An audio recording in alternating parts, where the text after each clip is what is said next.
tomorrow.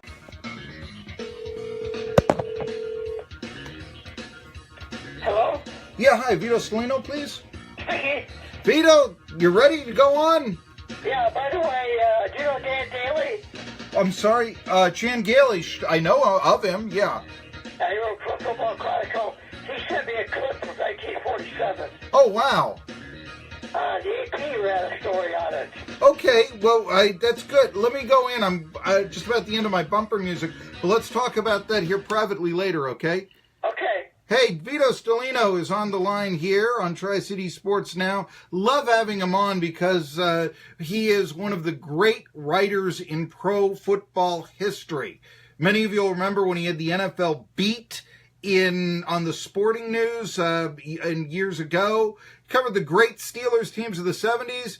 Covered football, I think, of Baltimore Sun. And then the new era in Jacksonville. And you can read his stuff, VitoStellino.com. Hey, it's good to talk to you here, Vito. I guess the first thing, as somebody who's covered both the Steelers, admittedly historically, but contemporarily the Jaguars, everybody, the Jaguars have been something of the talk of this season, going from 4-12 to 10-6. This is a tremendous defense. But tell me here, how do you think the Jaguars have improved so far, so fast? Well, it wasn't as fast as you think it was. It was like a 2-3 year process. They signed Malik Jackson. They drafted Jalen Ramsey, and then this year they really hit it big. Signing Calais Campbell and Church and Boye. Kind of fit the pieces in, but they were better than they looked last year, but Bortles played so poorly that it kind of disguised that fact. But they've been putting the pieces together for a couple of years. It wasn't like a 1-year deal. No, I think a lot of fans around here will remember when they knocked off the Tennessee Titans in a game that otherwise maybe the Titans would have made the playoffs last season and not just this year. And I want to talk all about the playoffs with you here, Vito. But Blake Bortles, you mentioned him. He didn't have 100 yards passing against the Bills. He did have, 88 yards rushing.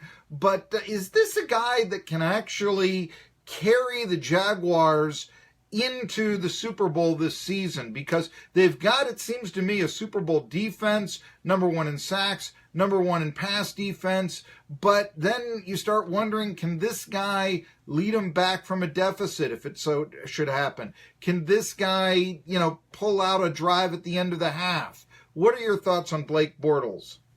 Well, I actually think, and I said it in the offseason, they should have brought in a veteran in the offseason. Even a Case Keenum, who was out there very cheap, Or, hey, there's always Kaepernick. The owner said he was okay if they wanted to sign him. They decided not to. But I just don't think, Bortles is mature enough to win a Super Bowl,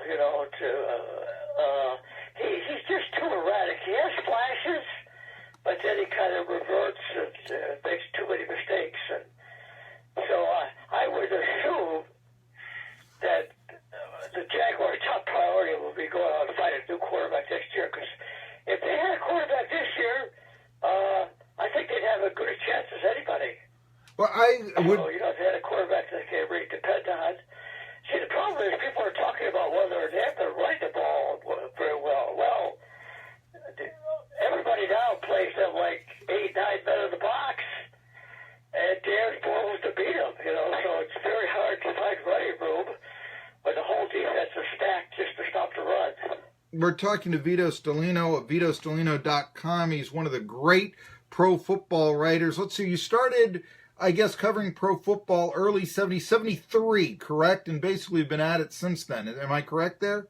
Well, I started UPI covering the Lions and the Tigers and the rest of Detroit sports in UPI 1963. Oh, wow. And spent a couple of years in the Army. They had a draft in those days. Then I went to New York UPI and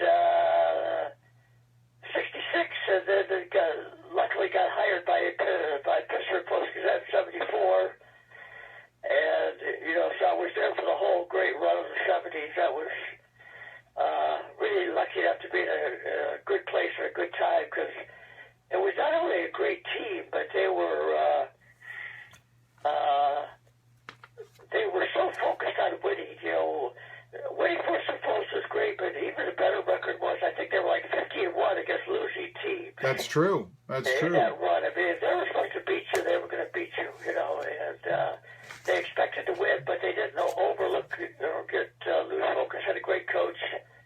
It was really a great era, 9 Hall of Famers, and of course with the salary cap, you can't really repeat it. So anyway, then I moved out to Baltimore. The Colts left. I covered the Joe Gibbs Redskins. That was interesting. Joe was first time around. Ray did a good coaching job. Won 3 Super Bowls, 3 different quarterbacks. Then moved out to Jacksonville, and unfortunately, the Jaguars have really struggled. Until this year. Well, I mean, there was the era in '99. I think a lot of Titans fans around here will remember that, where the Titans actually handed Jacksonville all 3 of their losses that year, including in the AFC title game. Hey, I'm right up against a break. I do want to talk to you more about the playoffs and even this. I know you're of the opinion that the old Steelers could beat this era's Patriots, and talk a little bit about that. Plus the Hall of Fame. Can you stay on here? I've got a commercial break in 10 seconds. Would that be okay? Sure, no problem. We're talking to Vito Stellino. He's the man with the NFL. Back after this. Happy Hour tries